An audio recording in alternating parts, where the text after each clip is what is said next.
জটিলতার সৃষ্টি হতে পারে।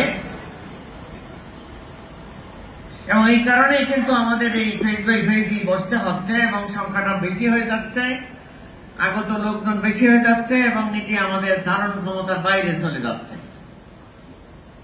তো যাই হোক, আপনারা একটু কষ্ট স্বীকার করবেন।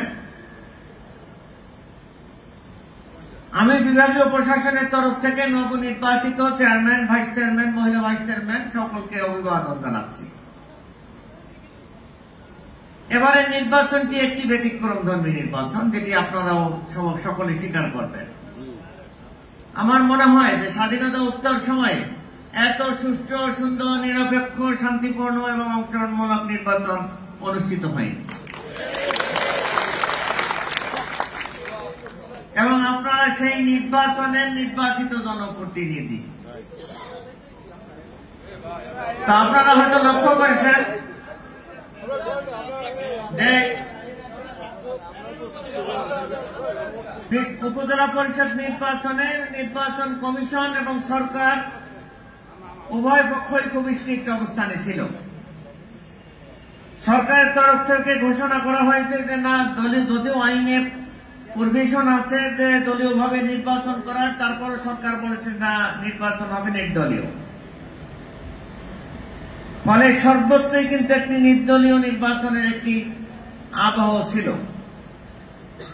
এবং সেই নির্বাচনের মধ্যে আপনারা আপনাদের প্রতিদ্বন্দ্বী প্রার্থীর চেয়ে বেশি ভোট পেয়ে নির্বাচিত হয়েছেন, অর্থাৎ আপনারা এই সুষ্ঠু, সুন্দর, নিরপেক্ষ নির্বাচনের সবচেয়ে গ্রহণযোগ্য ব্যক্তি আপনারা। এখন আপনাদের সামনে অনেক বড় চ্যালেঞ্জ। আজকের পর থেকে আপনারা যার যার দায়িত্বভার গ্রহণ করবেন, আপনাদের সামনে কিন্তু অনেক বড় চ্যালেঞ্জ। আপনাদের সীমিত সম্পদ দিয়া যে মানুষগুলো আপনাদের পাশে দাঁড়িয়েছিল, যারা আপনাদেরকে ভোট দিয়েছে, ইভেন যারা আপনাদের ভোট দেয় নাই, তাদেরও কিন্তু আপনি নির্বাচিত চেয়ারম্যান। আপনারা দেখবেন যে কোথায়, কোন ইউনিয়নে, কোন গ্রামে কি সমস্যা আছে, সেই সমস্যাগুলোকে আপনারা অগ্রাধিকার ভিত্তিতে চিহ্নিত করবেন এবং পর্যায়ক্রমে আপনাদের সামর্থ্য অনুযায়ী আপনারা সেভাবে মোকাবিলা করবেন। সরকার থেকে আপনাদের এডিবির মাধ্যমে আপনাদের বরাদ্দ আসবে। এছাড়া উপজেলা পরিষদে আপনাদের নিজস্ব ফান্ড থেকেও যে বরাদ্দ আসবে, সেই দুই বরাদ্দ দিয়ে কিন্তু আপনারা বিভিন্ন উন্নয়নমূলক কর্মকাণ্ড সাধন করবেন। সরকারের আর্থিক অবস্থা ভালো থাকলে আপনাদের উন্নয়ন কর্মকাণ্ডে সেটি প্রাধান্য পাবে।